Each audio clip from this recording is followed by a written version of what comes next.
cry sword on my back. You don't know how to act.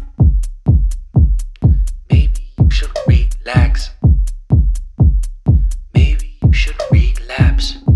Just kidding.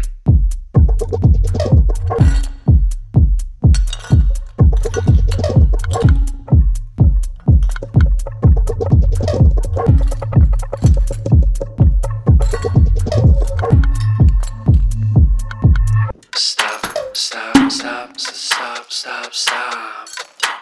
Woo. Woo.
Stop.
No, that's Yeah, that was done on purpose.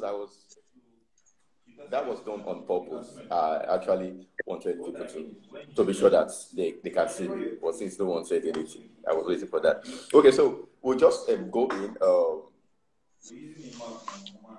Femi Longe is a co-founder at CcHub, and I believe a lot of people on this call already know him. And it is when it comes to partnerships, that's something you can't take away from CcHub. Like almost all the startups that pass through them are doing probably replicating the same thing in their businesses. So without further ado, I will just allow Femi to take us through right now. Femi, please, the floor is yours. okay. Thank you, everyone. Quick confession. I already made the confession on LinkedIn. This is my first actual interaction on Instagram, like ever. I have an account, but I barely operated it. So hopefully I don't make any mistakes or faux pas. But anyway, I'll say a little bit about strategic partnerships and how I think it's a growth hack. A lot of people either don't know about something. You may need to mute my. There's lots of sound from your end. Cool, that's better.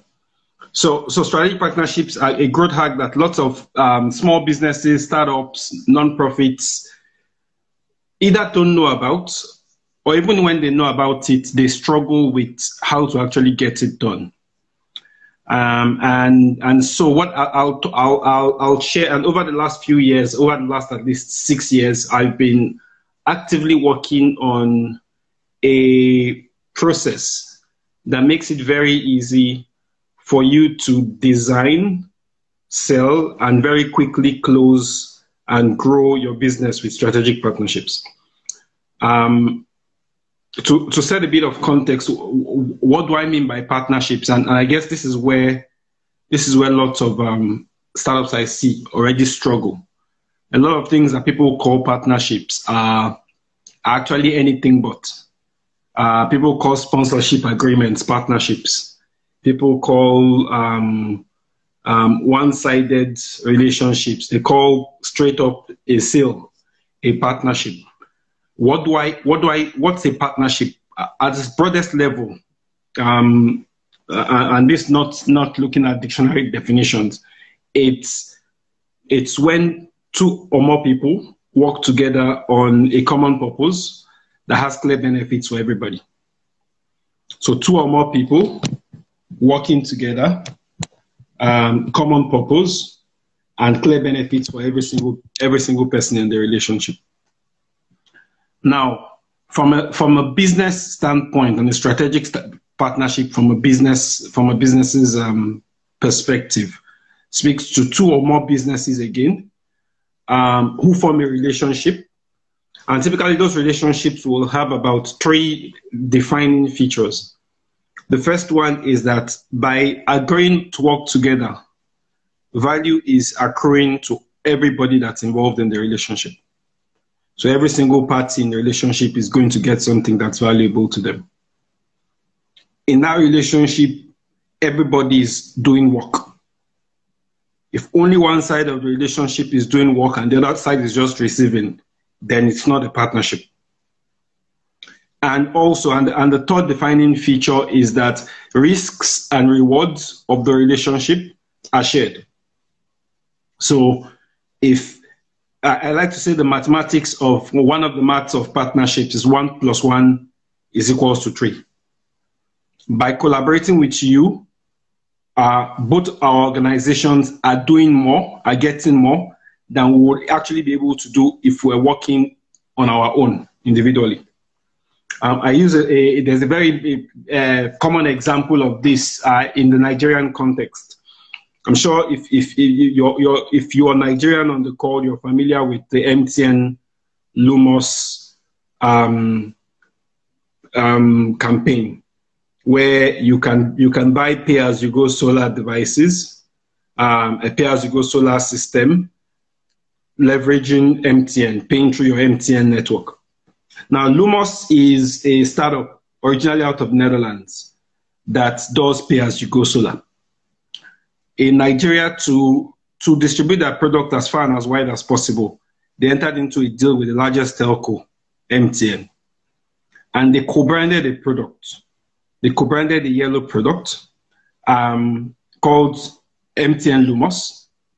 For MTN, it's an opportunity to get value adds to their customers by giving them electricity as a part of their package. Now think about it. To use any of MTN's products, you need a device, and your device needs to be charged. And power is a big problem in Nigeria. And Lumos is coming with a solution that is solar-based. But more than just a solution, the power for your devices, it's also an opportunity for MTN to get people to use their mobile money products.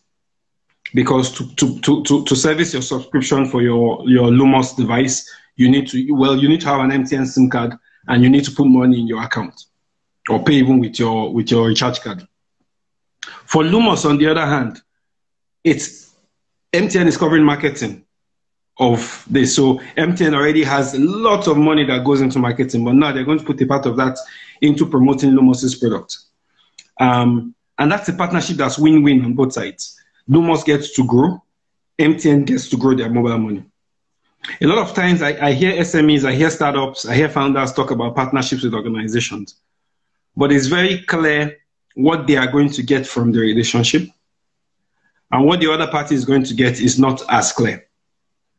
In the framework that I've developed, which I teach around, I call it the Skyrocket Partnership Framework. And it's a 3-step framework that startups can use in managing their activities to get a partnership in 3 phases before you actually go and engage the organization. After you engage the organization the first time, and then what do you do after you've gotten a foot on the door agreement? And a lot of the framework is based on things I've seen startups that have succeeded with partnerships, things that we've done in CcHub, but also other partnerships that I've studied, typically between a organization and a big organization. In many ways, they are risks I see that startups typically make, or businesses typically make, when they are engaging around partnerships. One of the first one that I see them make a lot is not doing enough research on the organization they want to partner with to understand what is the pain and the needs that organization has, that entering in partnership with them will create a solution to. They do not do enough to understand what are the strategic priorities of the organization that they want to partner with, so that what they are proposing as a partnership actually directly fits, matches, and helps the organization to solve the problem that they're trying to solve in their strategic plan. And you may say, oh, it's a big company. Everything there is private. How do I find out about their strategy? See, every big organization is made up first of human beings. And in your networks, personal, professional networks, you have access to people, or you can get access to people that understand and know the priorities of those organizations. If you want to get a partnership, the starting point is to actually do the work to understand that organization. Speak to people, pick up the phone, speak to your uncle who used to work in the organization, or your friend who's now working in the organization. Have an informal chat. And the intention of your chat is to understand where exactly are you guys struggling that we can add value. But also, I also say a big organization is also made up of many parts. They're the customers, which is probably the most obvious part. But they're also the employees. And the employees, there's senior management, there's also junior staff, the new staff that are coming to the nation. There are staff that are based in one location, there are staff across the country or across the world. A big organization is also includes the suppliers, because whatever they do, they have to rely on other small organizations, other individuals to actually help provide the input that they use to create the value that they have as an organization. A big organization is also made up of distributors. It's not enough for them to produce. They also have to get the products that they produce to the market. And to do that, they also walk through lots of different institutions or individuals. If you want to partner with a big organization for your startup or for your SME, you need to look at that organization and say, where do I find overlaps in the ideal customer of my business, my startup, and the stakeholders of that big organization? So you may find the overlap in, say, their customers. I'll give an example. Maybe you are a startup in the agriculture space, and your target customers, your ideal customers, are smallholder farmers. If you want to partner with a bank has customers across the entire spectrum of demographics, but a subset of their customers are farmers. So in going to meet a bank to partner, you're going to meet that bank to partner and offer your value to the farmers that are part of their value chain. But you also find that within the organization, and this is important when you think about that, organizations have different stakeholder groups. Within the structure of an organization, there is typically an officer that is responsible for the health and the growth of a specific stakeholder group. So if you think about a bank, one of their stakeholder groups is their employees. The HR department, the organizational development department, their responsibility is not to the bottom line. They're responsible to the bottom line, but their responsibility, primary responsibility, is to the employees of that organization. If you think about their customers, people who are, or their non-customers, people who are not yet their customers, then the marketing department, the sales department are responsible for ensuring that they are continuing to convert non-customers into customers.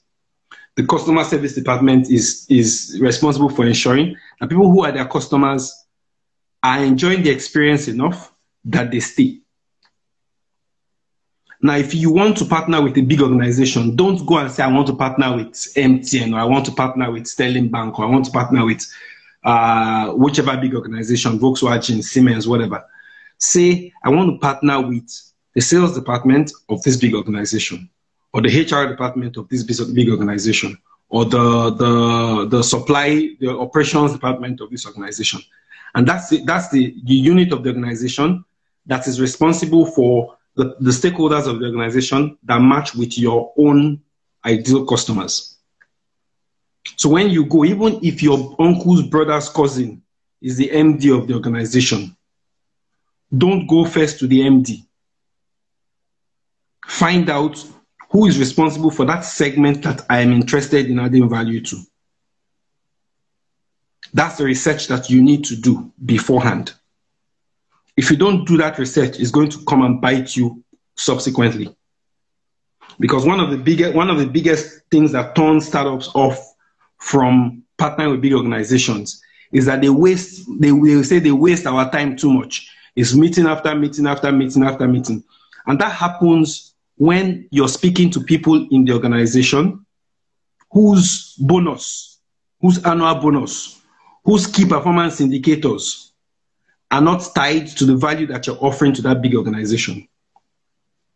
So if you're in the fashion space and you're interested in working with a big organization that has in their customer base tailors or fashion people, or your target customers, young professional women, then you want to be speaking to the person in that organization whose responsibility is that demographic that you're interested in. Because that is the person who is being bothered every day, who the problem, the headache they're having is tied to the problem that you're trying to solve. Because your solution, what you're offering solves a problem they have, the chances that they will listen to you, the chances that they will fight your case so that the partnership goes through increases dramatically. But if you're speaking to people who don't understand, who don't quite get it, because it is not what they're dealing with day to day, they will waste your time. And so it's very important at the start, before you even go and engage, is do your research. Understand the organization, understand what is their needs, what pains do they have, what problems do they have that we can solve, who are in their stakeholder group, which department is responsible for the stakeholder that I'm interested in. right? And then you craft that into what I call an offer. The first thing I tell startups is never go to meet a big organization without going with a very clear, concrete offer for how you can partner with them, for how you can add value to them. It's a mistake I've seen in the past, it's a mistake I've done in the past, where your startup will go and make your generic pitch deck to a big organization and then expect them to connect the dots to identify how you can partner with them. It almost always fails. The smarter approach is to do your research and identify a problem that they have, and then propose a partnership that is designed around you solving the problem that they already have.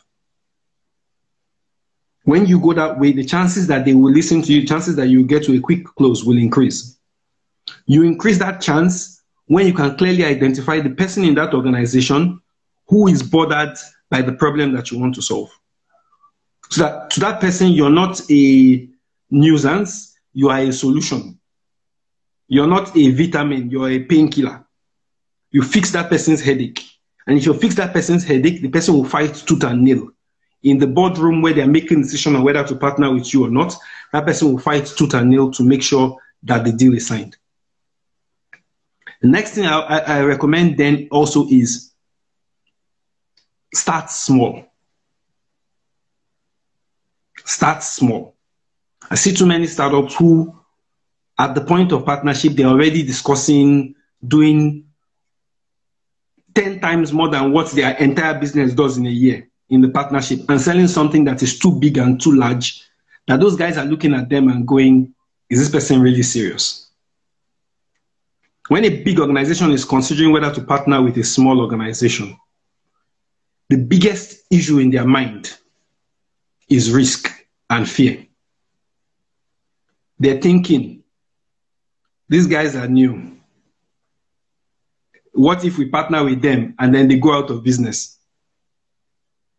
Or what if we partner with them, I take them to my bosses, we partner with them, and then they fail, and the partnership fails? Will I lose my job? So there are all those risks that are in their mind. It is your job to actually address those risks before they do. And the easiest, the best way to do it is to start small. Start with a pilot or a proof of concept. A small version of the eventual value that you want to offer to them. It's something that is small enough for them to test and see, can these guys actually deliver on what they're promising? Will we enjoy working with these people? Are they reliable? Are they trustworthy? And on your own part, it is your ability, it is your opportunity to excuse me, it's your opportunity to prove that one, you actually can solve their problem, but for your own self too, that you will actually enjoy working with them. Because the partnership is two-way. It's not one side alone that is choosing. It is both sides that are choosing. As much as they are making the decision, it's also you making the decision. And you want to have enough space and time to actually work with them, to actually know them and know, is this something that we want to continue long term? So that at the end of the pilot, if you reach a mutual agreement that, okay, it was good, but I don't see this going anywhere, you guys can mutually easily cancel and nobody loses. But also, more importantly, because of the bureaucracy of big organizations, it's much easier for a junior manager, for someone that is lower in the organization, to approve and authorize a small pilot than it is for you to do a full-scale integration with the big organization. And so if you want to close a partnership quickly, start small. Think about that your pilot and your small start as getting your foot in the door. When your foot is in the door, the things that you can do to actually push the door fully open to get the rest of your body in. But you can't do that if your foot is not in the door. At the CcHub, one of our longest partners is Google. 2 years ago, we took 20 startups across Asia for a tour, funded by Google. close to $500,000. But our very first engagement with Google, the first ever check they signed for us was a check for $1,500 in 2011. It was small enough that they could lose it. One young manager could approve it without having to go get approval from our boss.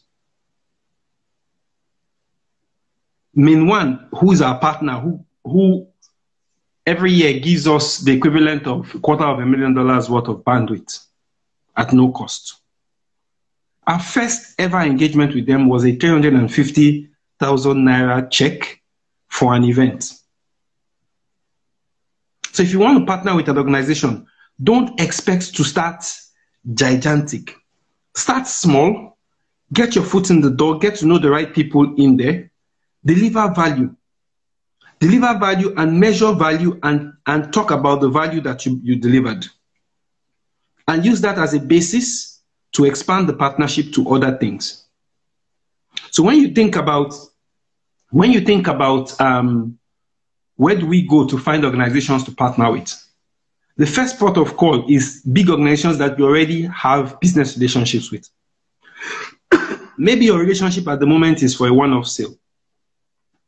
How do you find problems that they have to build to the point where you can actually become an ongoing, you build an ongoing relationship with them that's bringing value to you, even when you're not working it, even though, of course, you should be working it. Where else can you go to find organizations to partner with? Are there any industries that have complementary products or services to what you offer? I'll give an example.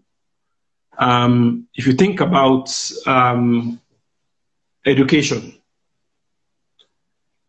and school, if you're in a startup in the education space, the education space is adjacent to the fashion space, well, to the clothing space, because in places like Nigeria, for school, you need to be kitted up.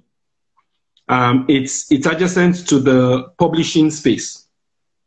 Of course, you need books. It's now starting to be adjacent to the media space. But schools also education needs to be funded. So it's also adjacent to the financial services industry. So if you think about the people you serve, the industry you work in, what are the other industries that are adjacent to it that have complementary products or services, that have common customers with you? And how can you find companies in that space potentially to partner with?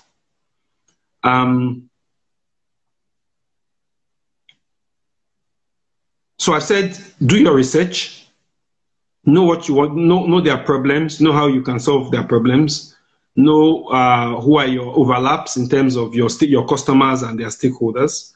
Go with an offer, go with something concrete, and don't go blank and expect them to fill the gaps. No, go with something concrete. Find the person whose problem, whose pain you solve, and sell to that person. Don't sell anywhere else in the organization, even if you have contacts anywhere else. Tell your contacts to put you in touch with the person whose pain you solve. The person whose pain you solve is more likely to fight for and to agree to partner with you.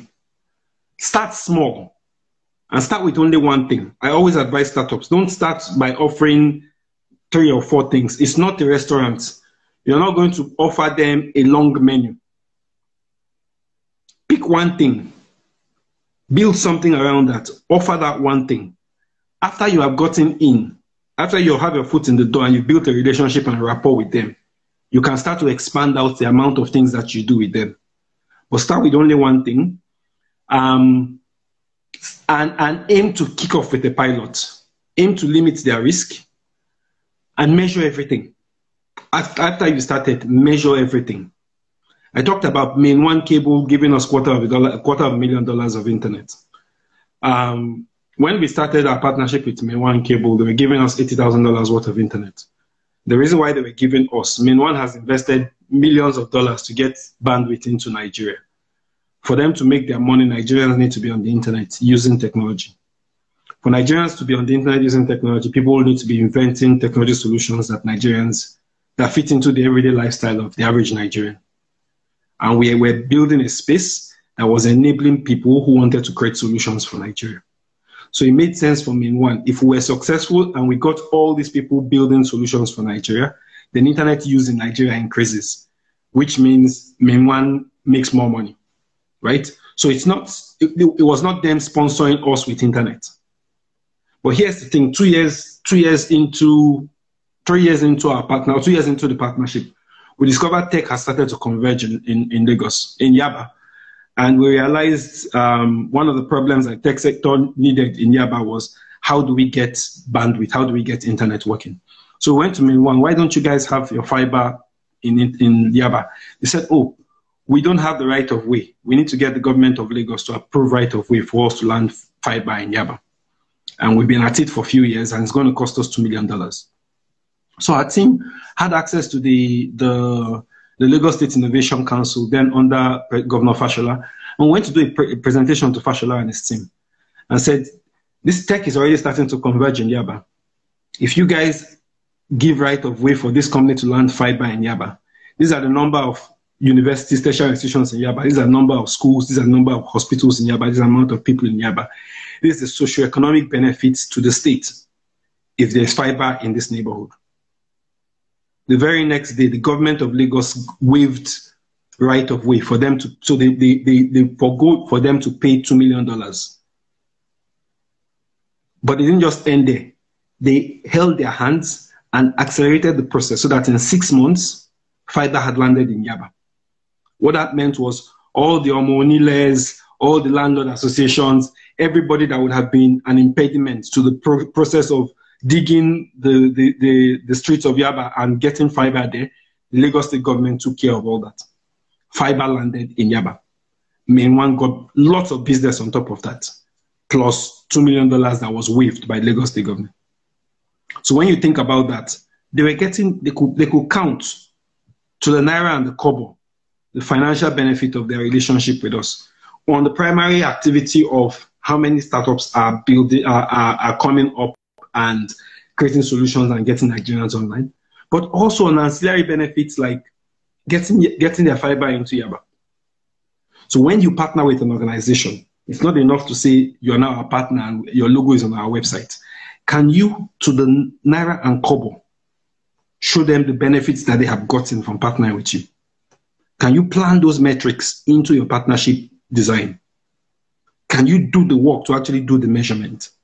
Because the thing about big businesses, big organizations is Excel sheets. They like Excel sheets a lot. Everything, it's a common mantra in business. If you can't measure it, you can't control it. If you want to partner, you need to add value.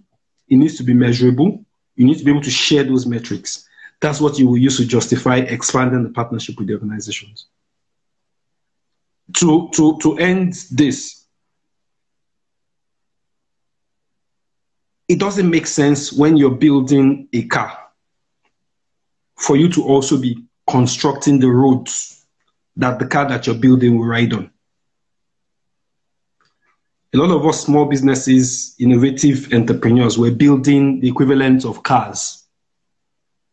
Other businesses have come before us that have built roads, but right now they have toll gates in front of their roads. You have two choices. You can either choose to build your own road and put toll gates in front of it, or partner those that already have roads so that they will remove the toll gate and allow your car to pass through. That's the value that strategic partnership has to you. Rather than try and acquire your customers one at a time, two at a time, why don't you partner with people who already have masses of your customers in their value chain? Or people who, by partnering with you, you can create additional value that helps them also increase the amount of partners that customers that they have, while also helping you increase the number of partners that customers that you have. That's the value that strategic partnership brings. Like I said before, I designed a framework. With the startups I work with, I tell them, think about it like a recipe. When you're cooking food for the first time, food you've never cooked before, you want to follow the recipe. If they say 2 cups of rice, you pour 2 cups of rice. You don't pour 2.5 or 3, because the recipe didn't say 2.5 or 3. But you see, the more you cook that food, the more you understand the reason for the timing, every single timing, the more you understand the reason for every single ingredient, the more chance you have to actually innovate around the recipe.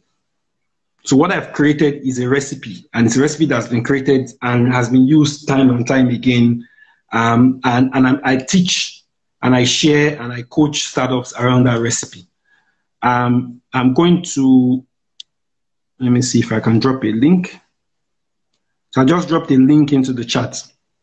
If you click on it, you get a PDF, one-page description of the steps by steps. So it's 3 stages. The prepare stage is everything you do before you speak to an organization you want to partner with. Prime stage are the things that you do after you engage with the organization for the first time to get to a quick close. And propel are the things that you need to do to ensure once your foot is in the door, you can push the whole door open and get maximum value from the partnership. So that's my spiel. I'm open to questions and any thoughts, any comments that you may have. Thank you very much.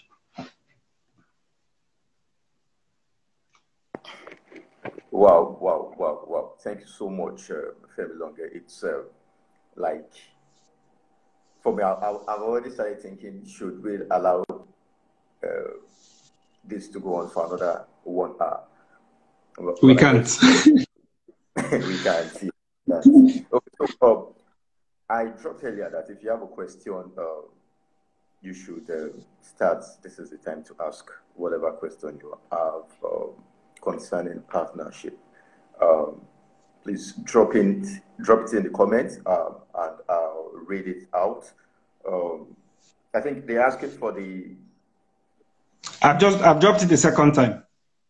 Okay, you've dropped it the second time. Okay, I'll post it. Okay, so I think that's the link. If you have a question, just put it in the comment space. But meanwhile, we have about 15 minutes to go, and I think I'll just go first with my question. I have one.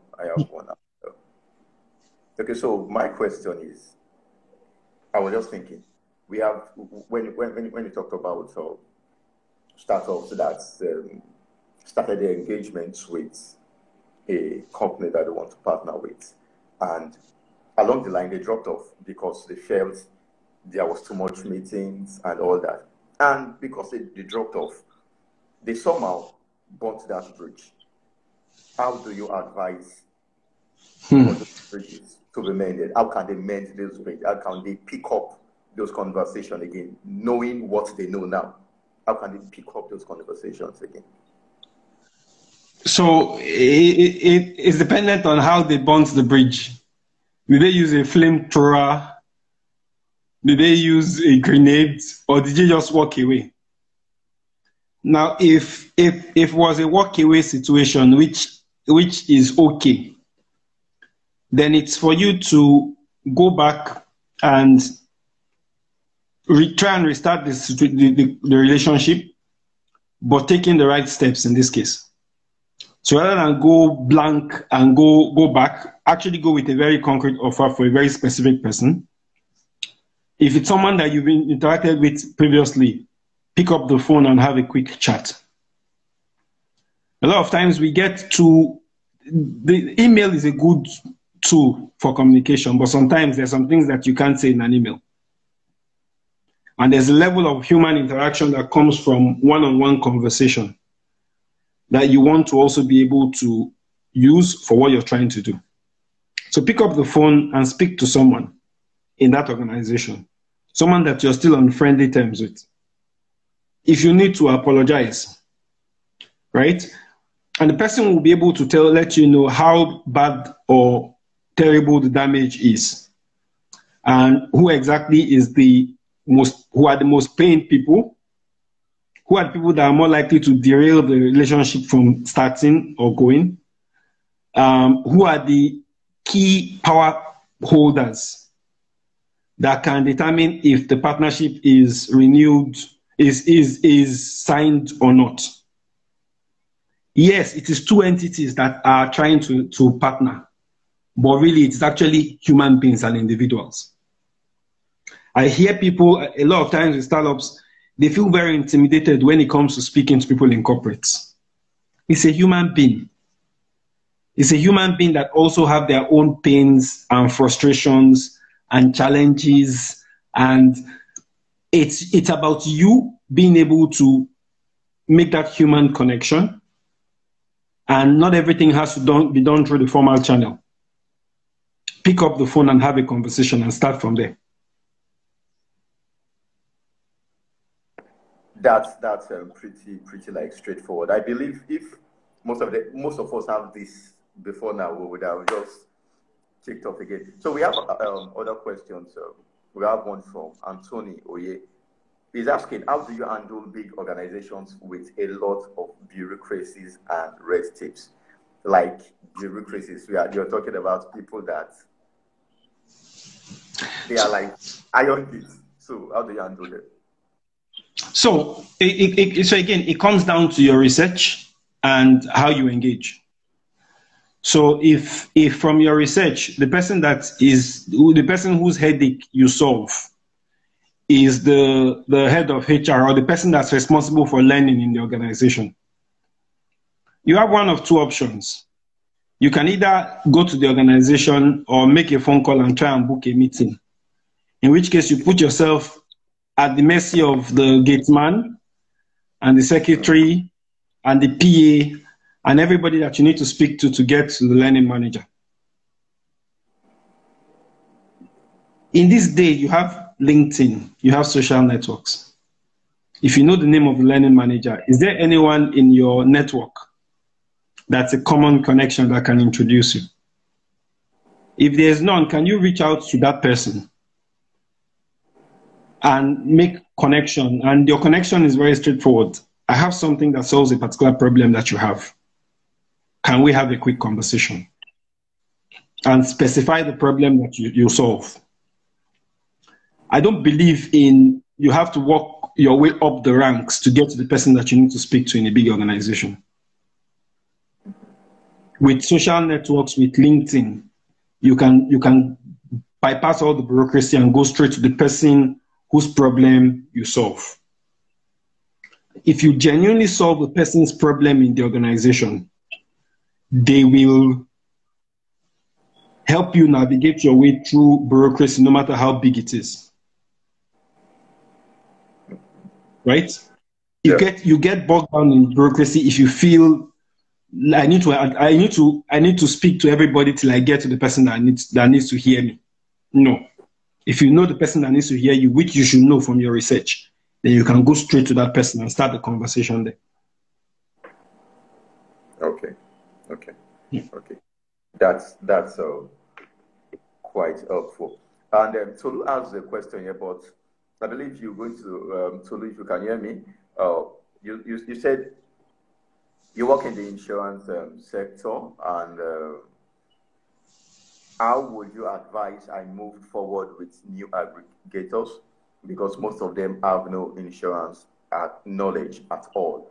So probably you're going to, I don't know if that's clear enough for Femi. So what are aggregators? Educate me. Yeah, so probably you're going to just type it while we move to the next question. So Tolu, please just make your question more clearer. So I need to know more, have more context, particularly about the aggregators. Okay. I believe Tolu can hear. So let's move on to Uncle B. Yeah, in the partnership framework, what do you mean by co-creating the proof? So I said when you start a partnership, it's best to start small with a pilot. I see that pilot as your proof of concept. It's the proof that you can actually solve their problem. It's a small slice of the eventual, we know how it's going to be eventually. So think about it this way. I like to use the analogy of partnership and dating slash marriage, right? A marriage is a partnership. When imagine a guy meets a girl, they agree to go on a first date. And on the first date, the guy is telling the girl, this is the day we're going to get married. This is the amount of children that we're going to have. This is where our first house is going to be. This is the car you drive. This is where you walk. Before the guy is done, you know the girl is already out of the room. Except, of course, maybe she's also desperate to marry and the guy ticks all her boxes. It's the same with partnership. When you're going to partner with a big organization, you don't want to go there at the first interaction, start promising heaven and earth. You first have to know each other. Eat that first meal. Find out a little bit about each other. Then go on a date that doesn't involve food, right? Hang out a few times and get to know. So consider your pilot as your dating of the partnership. That's you co-creating the proof that you are the kind of person that they want to have a long-term relationship and engagement with. And at that level, if they agree that, okay, yes, you solve our problem, it's both of you then together deciding, okay, to even test. Okay, we have this solution that it can solve all your problems across Nigeria and across Africa. But to even test, maybe let's just test this with your branch in Yaba only. And we're going to test it in your branch in Yaba for the next 6 months. Or we'll test it with only 1,000 of your customers. If it works, we can think about how we roll it out to more. If it doesn't work, we can can it and everybody goes their own separate ways. It's safe for them. It takes away risk and fear from them. But if your plan is that, oh, we have this thing that's going to solve the problem, all your problem in Nigeria, and we only want to speak to the person that would approve us right now to solve all your problem in the whole of Nigeria, you will be on that conversation for the next 2 years. No. You need to get a proof that what you're offering is actually genuine. And that's the pilot. And so co-create the proof is the stage where together with them, you guys decide what exactly are the metrics of that first version that we're going to start with. And how are we going to use to measure if it is working or not, so that we can use that to make decision on whether we grow it further or not. Oh, so thank you very much. So you say aggregators are middlemen who want to sell insurance. Most of them have IT knowledge. Okay, so you're talking about the fintechs, if I get that right. I believe so. I believe may not understand the insurance industry. So I'm trying to understand your previous questions. How do you go about doing what exactly?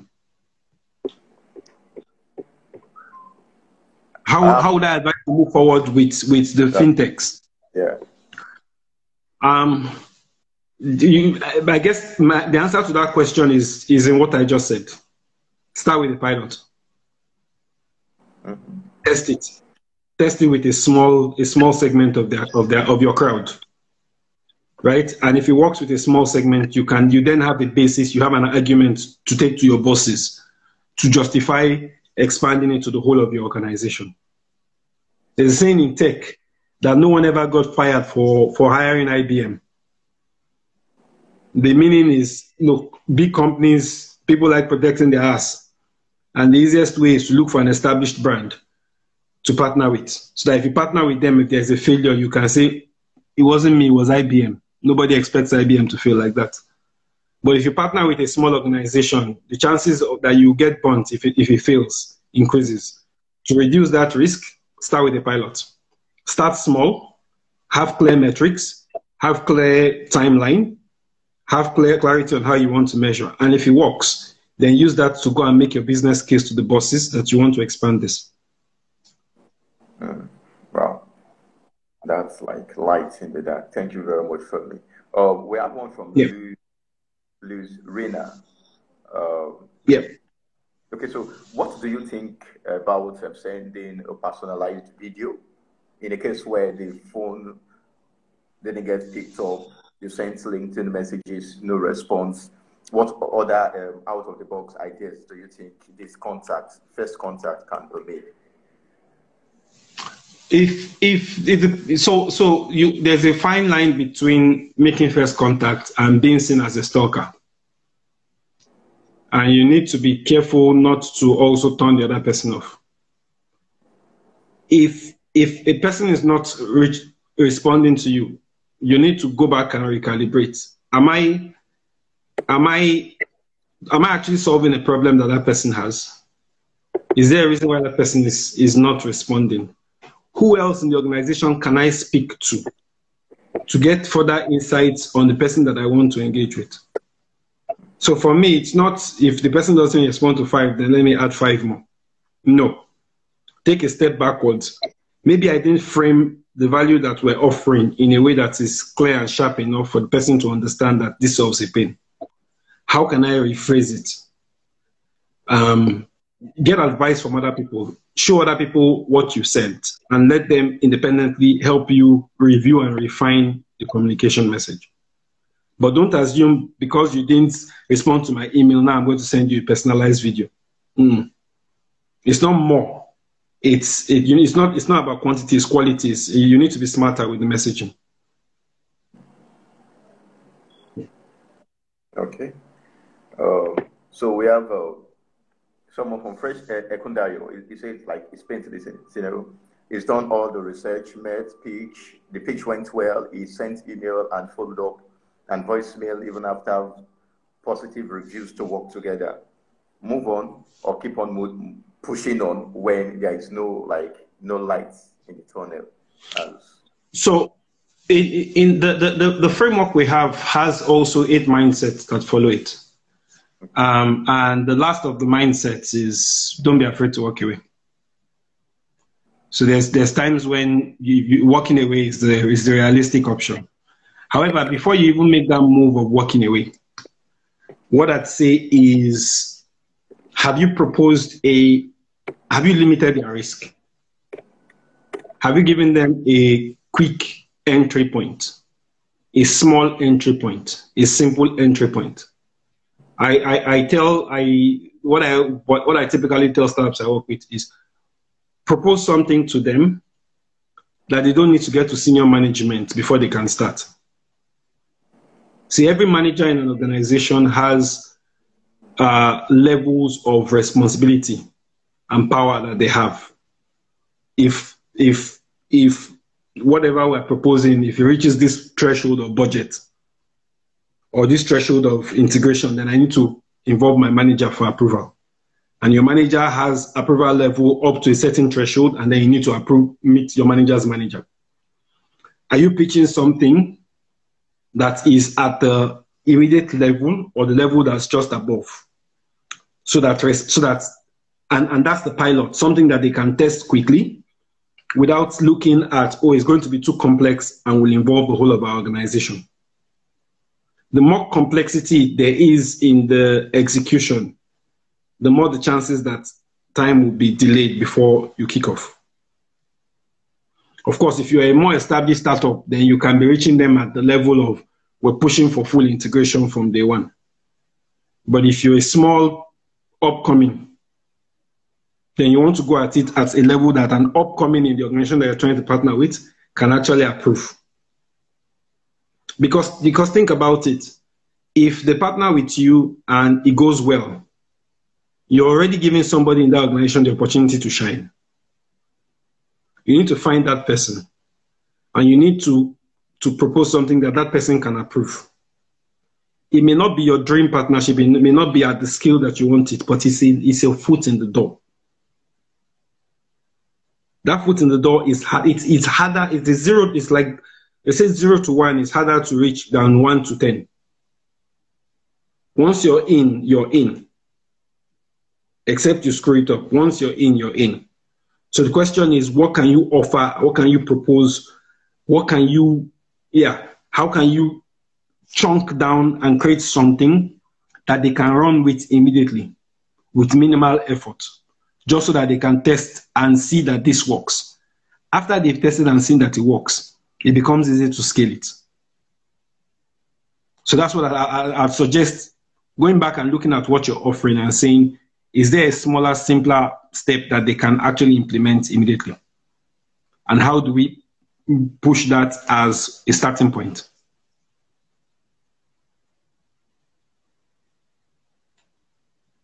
Your mic's on mute. Yeah. Thank you so much, Femi. It's been awesome time with you, and thank you. The framework already, I can see that a lot. Someone said the skyrocket partnership framework is very simple, but the proof of the pudding is in the execution. I guess that's as simple as. So right now I'm running a 3-month sprint with 6 startups, and we're over 13 weeks. We're going through that framework, and we're not just looking at it academically. We're actually using it to engage, decide which companies to engage, and then go with partnership, and then trying to close deals with those companies, spending 4 hours every week. And I can tell you what you've just said is what they're saying. There are many layers. So each of those 9 steps, there are many layers, there are many principles, there are many tactics that you want to employ in each of them that helps to actually make sure that this makes sense and you can actually do it and do it repeatedly. But truth is, when you know how to do it, once you've done it over and over again, it becomes something that's almost innate. It's something that is in you. But when you're just starting, you need a tool, you need a framework like that. Oh, thank you very much, Femi. We are like 2 minutes away from rounding up. So I believe a lot of people still have questions. You can actually send it to our email. Follow us. We'll be hosting sessions like this bi-weekly, for now, like twice in a month. And I believe believe me, it's not something, none of the sessions is what you actually want to miss. So thank you very much, Femi. Thank you for everyone that joined, registered. Thank you so much. We'll be sending out the recorded video for a replay. So if you've not followed us, if you're not following us on Instagram or on LinkedIn, please do so, so that you get to watch this over and over again. And we are going to, I think that's a separate talk I'm going to have with Femi. We're going to have a 1-hour session of just questions and answer, nothing else, question and answer. When it will be, I don't know, but as they have said, this partnership. So I'm going to start from small and ask him when we can make that happen. And also look out for my survey.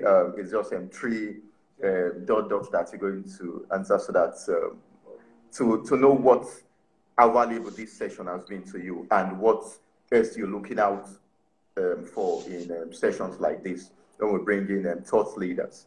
Thank you very much. My name is Samson from Curacel. And yeah, it's where we say bye-bye. Bye. Thank you very much. Yeah. Bye.